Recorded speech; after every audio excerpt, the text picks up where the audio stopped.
Good morning everyone, back again with me Chandra at the News Culture. And today, I will provide information about the unique culture of the Maori tribe, namely the indigenous people of New Zealand.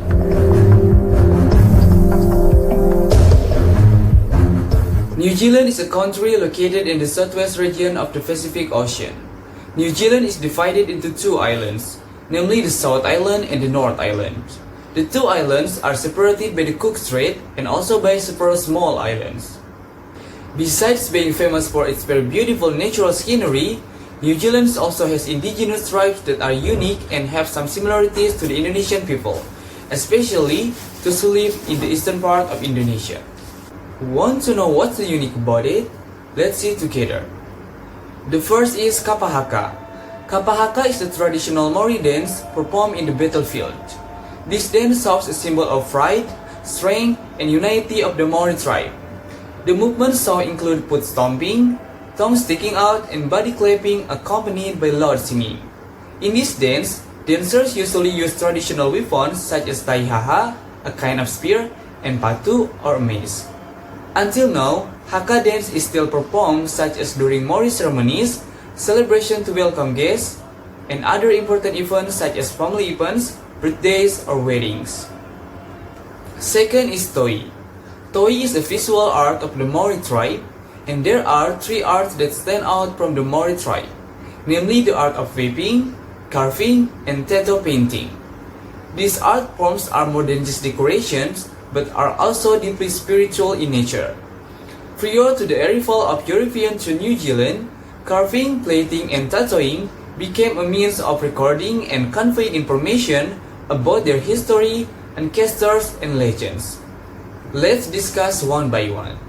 Traditionally, weaving is done by a woman. In the weaving process, the Maori usually use materials from harakeke or hemp trees to make robes, baskets, mats, and other items. They weave traditionally, which is by hand, and the dyes used are also natural dyes. Next is wakairo, or carving, which is usually done by men. They usually make carving crafts in the form of decoration, weapons, tools, musical instruments, and canoes. Maori carving patterns are rich in symbolism and use common patterns that are often inspired by the natural environment. The last one for Maori art is moko. Traditionally, men usually receive moko or tattoos on the face and thighs, while women usually wear moko on the lips and chin, or sometimes on the neck. Maori facial tattoos are the ultimate expression of Maori identity. That is why the Minister of Foreign Affairs of New Zealand, who is of Maori descent, has a tattoo on his face. Maori people believe that the head is the most sacred part of the body, so facial tattoos have a special meaning. Third is Pauhiri. Pauhiri is a traditional welcoming ceremony performed by the Maori tribe, which generally takes place in the marae or Maori association houses. This ceremony begins with a wero or challenge. Outside of the marae, the host will challenge the guests and then place a kawa-kawa or fern leaf, which is New Zealand's symbol besides the kiwi bird, to determine whether they are friend or foe. If the object is taken by the guests, it signifies that they have come in peace. Then there will be speeches from each group and then followed by the guests delivering gifts to the host. At the end of the ceremony, the host and guests will greet each other with a hongi, or nose touching ceremony. This is a picture when our President Joko Widodo had a state visit to New Zealand. Fourth is Stereo Maori, or Maori language.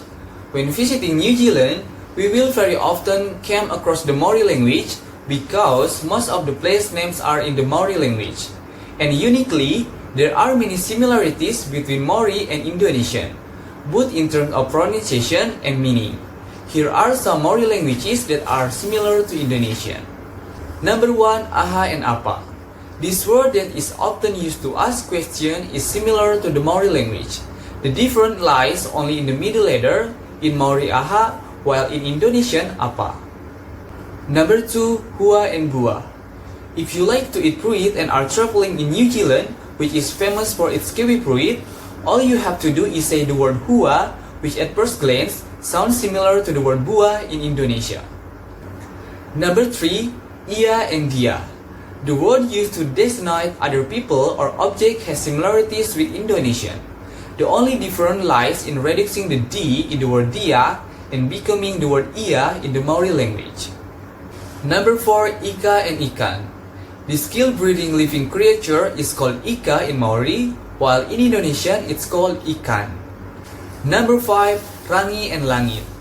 In the Maori language, the word rangi is interpreted as sky, or it can also mean day. Number 6. Mata. This one word is really similar, with languages both Maori and Indonesian would refer to the human sense of sight as the word mata. Number 7. Taringa and telinga. Our sense of hearing in Indonesian is called telinga, and in Maori it's called the taringa, which sounds somewhat similar. To share some of the uniqueness of the Maori tribe, namely the original New Zealand tribe, how interesting, isn't it? Hopefully it can increase your knowledge about the cultures that exist in this world, which are very diverse, unique and beautiful. And also hopefully we can appreciate other cultures more and increase tolerance between cultures. That's all for the information I can convey. Don't forget to smile and take care of your health. See you later.